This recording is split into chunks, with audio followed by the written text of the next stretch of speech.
Hello everyone.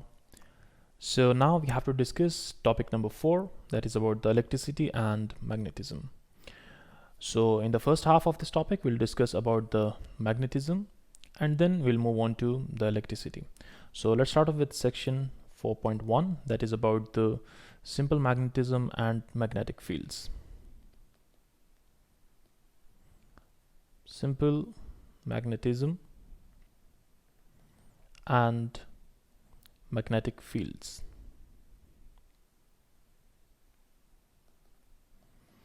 We will discuss the phenomena of phenomena of magnetism, and then we will discuss about the magnetic fields. So let's start off from the basic about the magnet. So let's suppose I'll draw a bar magnet. So that's a bar magnet. So on one side we have the North Pole, on the other side we have the South Pole. So a magnet has two poles, North Pole and the South Pole. And when we discuss about the two magnets, let's suppose we have two bar magnets.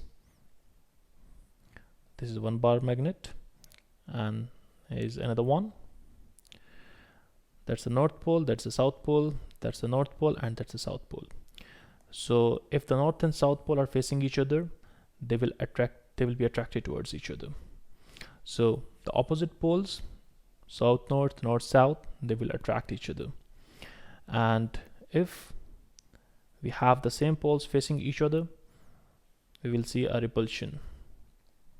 That's the North Pole, that's the South Pole, that's the South Pole, and this is the North Pole.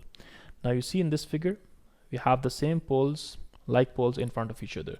So these two magnets will be repelled. So in this case we will see the force of attraction between the magnets, and in this case we will see repulsion among these magnets. So from here we can conclude that the like poles repel each other and the unlike poles attract each other. So that's the main phenomena of the magnetism. I'll write it here. Like poles repel each other and the unlike poles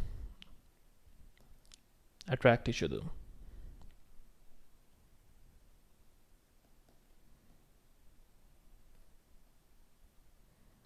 So these are the two basic points that you have to remember about the magnets, that the like poles, they repel each other. For example, north north repulsion, south south repulsion. But in the unlike poles, for example north south or south north, there will be attraction.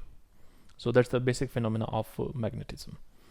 Now in the next discussion we will discuss about the induced magnetism. What is induced magnetism? So induced magnetism. Induced magnetism is basically, it's a phenomena where we pass current through a magnetic material and it converts into a magnet. For example, let's take an example over here. Let's suppose there's a coil, but before that let's take a steel rod. Over here, that's a steel rod.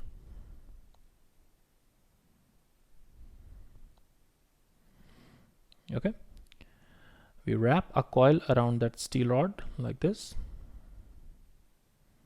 That's a coil, and over here we'll attach this coil with a battery. That's the positive terminal, that's the negative terminal. So over here the current will flow through this coil, and in the meanwhile this iron piece will become a magnet. So that is the phenomena of induced magnetism. When we pass the current through this coil, there will be a magnetic field, temporary magnetic field will be generated, and as a result of that this iron material will become a magnet. So that's the phenomena of induced magnetism, where magnetic field is produced by the current carrying through a conductor. And we'll discuss that in detail as well. All right, now the next thing that we have to discuss is the difference between the magnetic and the non-magnetic materials. That is quite simple and easy to understand. So, magnetic and non-magnetic materials. Non-magnetic materials. So the magnetic materials are the ones that are attracted towards the magnet, and the non-magnetic materials are the ones that are not attracted towards the magnet. It's that much simple. So I'll write it over here. The materials that are attracted towards the magnet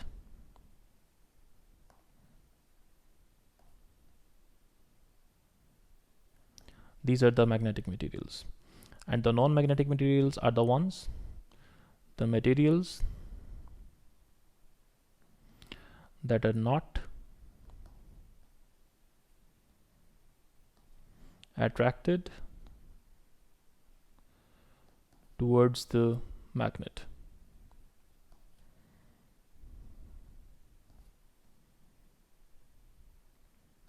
So these are the non-magnetic materials. It's that much simple. For example, in magnetic material, you can take the example of iron. You can take the example of steel up to some extent. But in non-magnetic material, you can take the example of plastics, wood, and the materials like that. All right. So yeah, these are the differences between the magnetic and the non-magnetic materials. Now we have to discuss about the properties of we have to discuss the difference between the properties of the temporary magnets and the permanent magnets. So I discussed the example of that current coil, like current passing through a coil, and that iron piece became a magnet. So that was the temporary magnet, and the magnets that are made up of steel, they are the permanent magnet. Okay, so let me just discuss it again. Temporary magnets and the permanent magnets. Temporary magnets and the permanent magnets. Temporary magnets are the ones that magnetized for some time and then they become normal. But the permanent magnets are the ones, so once you magnetize them, after some time they'll become fully magnetized and then they will not be demagnetized. So those are the permanent magnets. In temporary magnets, we consider the magnets consist of iron. In permanent magnets, we take the magnets that are made up of steel. For example, this is the iron piece, like the same example as I discussed before. That's the iron piece, and we wrap a wire around it so it becomes a coil, and from that coil we pass the electricity. We pass the electricity through that coil, and this iron piece becomes a magnet. If we switch off this electricity, then this iron piece will be no more a magnet. But in case of steel, if we do the same, in case of steel, it will be permanently magnetized. Once it is magnetized, and we turn off the current, it will not be demagnetized. So such magnets are the permanent magnets, and the other ones are the temporary magnets. All right. So yeah, that's the difference between the permanent and the temporary magnets. Now we will discuss about the magnetic field. Like, what is the magnetic field? So, magnetic field. So magnetic field is nothing but a region where a material experiences a magnetic force. Okay, I'll write it over here. The region or space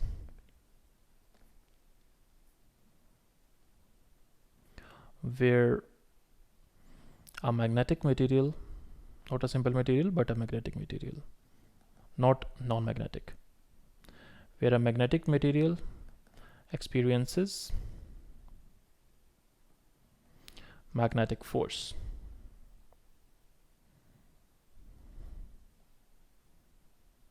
That region or space is called the magnetic field. For example, let's put a bar magnet. Let's suppose I put a bar magnet over here.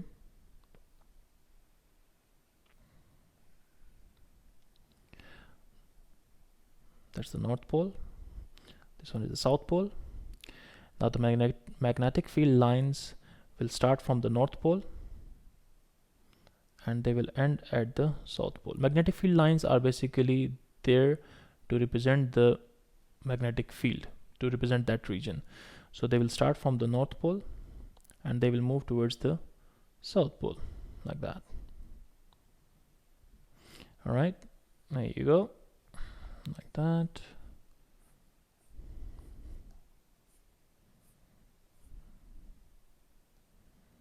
They'll start off from the North Pole, move away from the North Pole, and move towards the South Pole.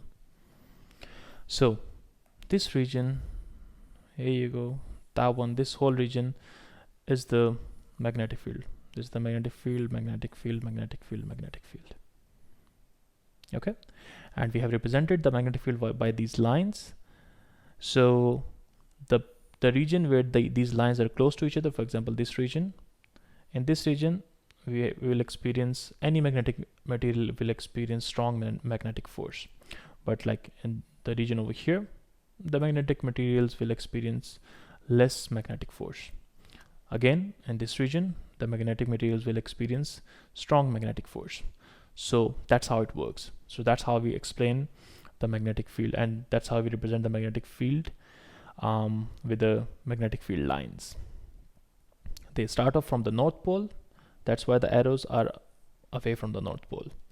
They move towards the South Pole, so that's why the arrows are towards the South Pole. That's the thing that you have to remember. Okay, now let's suppose if we place the small pieces of iron around this bar magnet, we will see a pattern of the magnetic field lines. So I'll show you a picture over here. There you go. So look at this. This is the North Pole and that's the South Pole, or you can think of this as the North Pole and this as the South Pole. Now look at this. These are the iron fillings, like small pieces of iron. We have just distributed these small pieces of iron, and look at that, they have formed a pattern. You see, there you go, that's the pattern that has been formed. Now this pattern is showing the magnetic field around this bar magnet. Now let's discuss different areas one by one. For example, area number A, area number B, and area number C. Now as you see area number A, the iron fillings are pretty much close to each other. Since the iron fillings are pretty much close to each other, so we can say that since they are close to each other, it means it has strong magnetic field in region A. In region B, the iron fillings are at the moderate distances from each other. So since they are at the moderate distances from each other, we can say the magnetic field line is, the strength of the magnetic field is like moderate. But in region C, the iron fillings are pretty much away from each other, so we can say that the magnetic field is weak in region C. So it all depends on these iron fillings. If they are close to each other, we'll say the magnetic field is strong. If they are away from each other, we'll say the magnetic field is weak. So that's how we represent the magnetic field, by using these iron fillings. And these iron fillings are basically, they're making a pattern for the magnetic field lines. And where the lines are close to each other, we'll say that's the region of strong magnetic field, and where those magnetic field lines are away from each other, we'll say that is the region of weak magnetic field. And as far as the direction is concerned, the direction of the magnetic field lines are always from the North Pole towards the South Pole. So this is it about the bar magnet about their poles, north pole, south pole, about the magnetic field, lines, their direction. So it's all done. Now the last thing of this topic that we have to discuss is the use of the permanent magnets and the electromagnets. So let's discuss the uses of the permanent magnets first, and then we'll discuss about the electromagnets. Electromagnets are usually the temporary magnets. We categorize them in the temporary magnets. Permanent magnets, they stay magnet all till throughout, but the electromagnets or the temporary magnets, they stay magnet until the current is passing through them. If the current stops passing through them, they become demagnetized. So let's discuss the uses of some of the permanent magnets. Number one, the permanent magnets, they are used in the electric doorbells, in electric clocks, in loudspeakers, and in the earphones. Earphones and loudspeaker, I categorize them in the same category because loudspeaker are just the bigger version of the earphones. And the electric clocks, they are used in the electric clocks, they are used in the electric doorbells. So these are some of the main examples of the permanent magnets. Okay, over here it's certain examples of electromagnet applications, but in the loudspeaker we use permanent magnets. In the earphones we use the permanent magnets. In the electric clocks, up to some extent we use permanent magnets, but usually we use the electromagnets. So you can say that these two are the examples of the permanent magnets, and these two are the examples of the temporary or electromagnets. Temporary magnets, or you can say electromagnets. I have some more examples of electromagnets, so let's discuss them. Here you go. Electromagnets, they are used in the magnetic levitation trains. So these trains basically, they use the concept of like poles repelling each other. So ideally it should stay in air. So basically this train does not touch the railway line, it just floats onto the railway line. So that's why it's a very high speed electric train. Now here's another example. This is the example of the electromagnet. So this is the huge electromagnet that is used to lift the heavy metals. We also use such type of electromagnets in order to separate the iron pieces from the non-iron pieces, or from the magnetic materials from the non-magnetic materials. So this object over here that you are seeing is an electromagnet. You see over here, this is the wire. There you go. That's the wire. This is the wire. So the current is passing through this wire, which is turning it into an electromagnet, and this electromagnet is pulling the heavy objects. The more current you pass through this iron structure, the more strong magnet it will be, and the more heavy weight it will lift. Okay, so these are some of the uses of the permanent magnets and the electromagnets. This topic was just simple basics of the magnetism and the magnetic fields that you should know. So we have discussed about the north pole, south pole, like poles repel, unlike poles attract, and about the bar magnet, about the magnetic field lines, the strength of the magnetic field, and in the end we have discussed about the uses of the permanent and the permanent magnets and the electromagnets. So yeah, this is it for this topic, and I hope you understood that. But over here I have another example. This is an example is of the electric motor. In the electric motor, this is the turning part of the electric motor. This is called the rotor that rotates in the electric motor. And over here, this structure, when the current passes through this structure, this becomes an electromagnet. When this becomes a magnet and current passes through it, then this rotor rotates. I'll explain you this phenomena in detail when we discuss about the electromagnetism, but now you can just assume that electromagnets are also used in the motors. So this is it for the introductory topic of electricity and magnetism. We will discuss the next topic, the same concept, in the next topic in detail. So this is it for this video. I hope you understand it. If you have any question, you can just write down the time in the comments section, wherever you have any doubt, you can just write down the exact time of the video in the comment section, and I'll try to answer as soon as possible. Thanks a lot. Best of luck.